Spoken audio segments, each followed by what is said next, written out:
Assalomu alaykum, hurmatli Termiz tarixining muxlislari.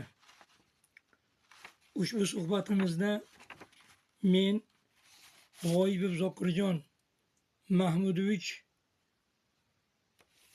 sharqshunos, tarjimon va shuningdek islomshunos mutaxassis sifatida 2001-yili 27-iyul kunida viloyatda chop qilingan maqolamni sizlarga o'zim o'qib eshitiraman.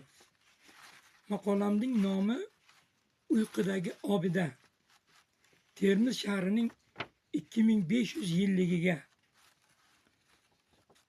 Mana 10 yildirki mustaqil vatanimiz tarixiga e'tibor dunyo afkor ommasi orasida salmoqli ravishda o'sdi. Birlashgan Millatlar Tashkilotining UNESCO qo'mitasi 1999-yilda qabul qilgan qaroriga binoan 2001-yilning oktyabr oyida O'zbekiston Respublikasining eng qadimiy shahri bo'lmish Termizning 2500 yillik deb e'lon qilinishi ham biz uchun faxrlidir. Shuningdek, 2001-yili mustaqilligimizning 10 yilligi nishonlanishi va shu yili Soqqiron Amir Temur hazratlarining tavalludining 665 yilligi to'g'ri kelayotganligi hamda biz tafsilot etmoqchi bo'lgan mavzu, ya'ni payg'ambar orolida ilk bor Temuriylarning buyuk imperiyasini bunyod etishda bosh omil bo'lgan hayot yoki mamot deb o'z xalqini mo'g'ullar istibdodidan najot topishiga jonlarini fido etganlari ham xuddi ana shu orolda elining ozodligi, mustaqilligi uchun istilochilarga birinchi marta qaqshatqich zarba berilganligini e'tirof etish g'oyat quvonchlidir.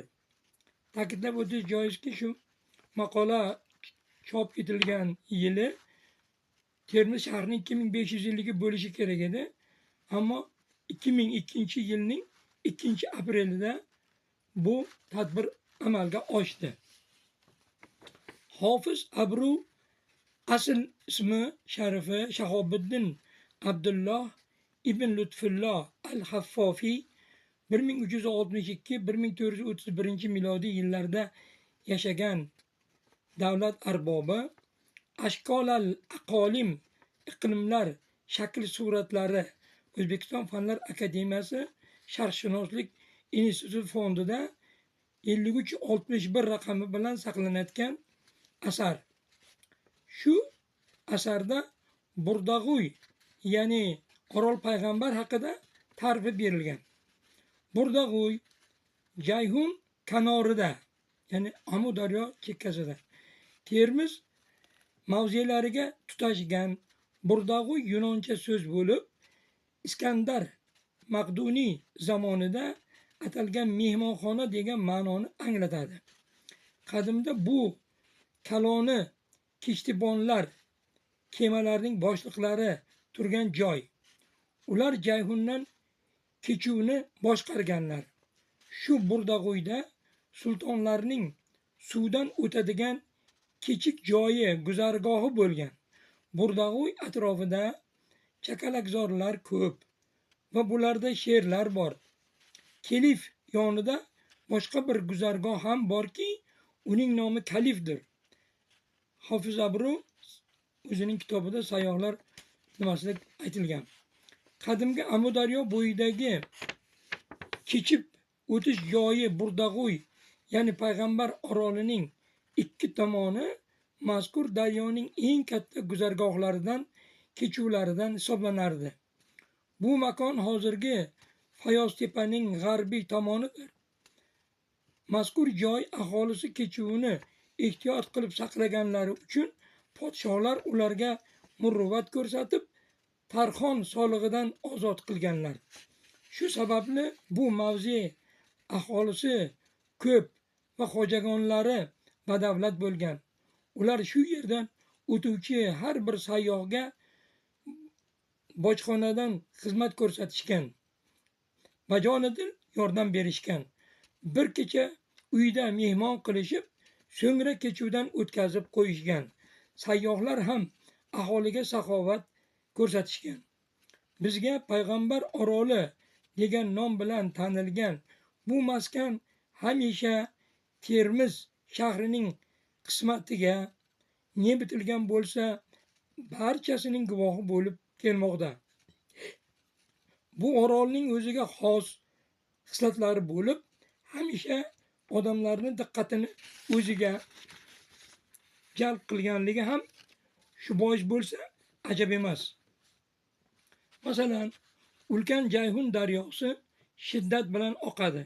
Ammo orolga, Payg'ambar orolga 1,5 kilometr masofa qolganida suvning tezligi va shiddati ancha pasayadi va orol esa yirik kemaday suv oqimini ikkiga ajratadi.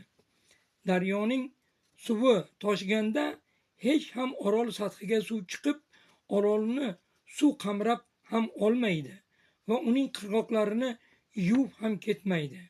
Uchinchi fazilati, bir necha asrdan buyon daryo suvi toshganida faqat Payg'ambar orolidan bir necha chaqirim o'tgach daryo sohillariga toshib chiqadi. Bu orolga tarixda o'chmas iz qoldirgan shaxslar ham oshufta bo'lishgan. Agar Oqsoch ona tariximizni Iskandar Maqduniy istilosigacha bo'lgan davrdan hisoblasak, bu orolga Ahmoniylar, Iskandar, Kushonlar, Sosoniylar va hatto arablardan so'ng bo'lgan bosqinlar ham mazkur holatlarga, sir-sinoatlarga mahliyo bo'lishgan. Arablar birinchi bor milodning 667-yili Chag'oniyonga hujum qilishadi. 10 yildan so'ng milodning 677-yili Xuroson hokimi Said ibn Usmon xuddi shu orol orqali Balx tomonidan kelib Termizni qo'lga kiritadi. Milodning 689-yili Abu Abdulloh bin Hazin Muso Termizni bosib oladi. Termiz shohlarini quvib yuboradi va Termizni Mavara-un-Nahr qadimgi Taramat xaning bosh shahri deb e'lon qiladi. Bashariyat uning tarixi va kelajagi vaqt hukmida goho sokin, gohida urush janjallar, to'z to'polonlar, hayot atalmish kishi taqdirida abadiyat qadar mangu daxldordir. Dunyo esa azaldan yaxshilik va yomonlik, yorug'lik va zulmat, erkinlik va qaramliklar timsolida qarama-qarshilikni o'zi bilan hamroh, hamnafas bilgan. Yer yuzidagi millat va elat vakillari asrlar osha o'zligini saqlab qolish uchun janggohlarda dushman bilan ayovsiz kurashib kelgan. 1363-yili Payg'ambar orolida 27 yoshli sohibqiron Amir Temur vatanni bosqinchilardan, ya'ni mo'g'ullardan ozod etish uchun jang qilishni rejalashtiradi. Mo'g'ul bosqinchilaridan qalblari nafratga to'lgan Siddiq Bahodir, Qozonchi Bahodir, Tug'liq Xoja Barlos, Hoji Sayfiddin, Sher Bahrom, O'lmas kabi beklar kelib Amir Temurga qo'shilishadi. Yetarlicha kuch to'plagan Temurbek Jayhun daryosiga suzag'on ko'prik qurishga qulay orol orqali 50 ga yaqin kemada tunda kechuvdan o'tib orolga tushadi.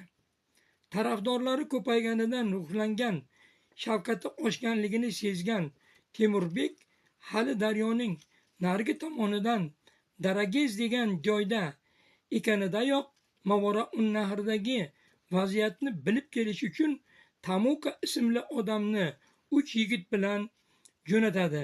Tamuka va sheriklari Hindiston karvoniga qo'shilib, tong payti daryo kechuvidan o'tadilar.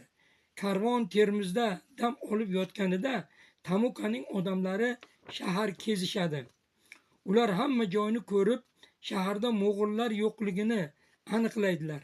Temurbek ulardan Mavora'un Nahr tog'i dashtlarida mo'g'ullardan yashirinib yurgan Sulaymon Barlos, Muso Barlos, Doku Barlos, Jaloliddin Barlos kabi amirlarning Temurbekka qo'shilib dushmanga qarshi kurashish uchun Termizga kelganlari haqidagi xushxabarni ham eshitadi. Bu mujdalar Temurbekni qanoatlantiradi, kuchiga kuch qo'shadi. Ammo mo'g'ullarga qarshi kurashish uchun jangga tashabbus ko'rsatgan Amir Husaynni daryodan o'tmasdan Balxga qo'shini bilan qochib ketadi. Darhaqiqat Temurbek yurt uchun jonini fido qilishga tayyor edi. Amir Husayn esa manfaati taqozo etgani uchun jangga kirardi. Temurbek vatan ozodligi yo'lida uchraydigan har qanday g'ovni yengib o'tishga azmi qaror qilgan edi. Temurbek Jayhundan o'tish bilan Qahalka tomonga qorovul yuboradi. Temurbek barcha kelib qo'shilgan amirlarning lashkarlarini orolga kechirib joylashtirguncha nihoyatda charchaydi. O'sha kechasi tun yarmidan oqqanda qorovullar ham dong qotib uxlab qolishadi. Hatto ular shundaygina ularning yonidan mo'g'ullar o'tib ketayotganlarini ham sezishmaydi. Shubhasiz bular mo'g'ullarning xabarchi, ya'ni razvedkachilari edi. Soqron Amir Temur hazratlari qorovulga ishonib, uning xabariga muntazir bo'lib turganida to'satdan dushman lashkari to'da bo'lib kela boshlaydi.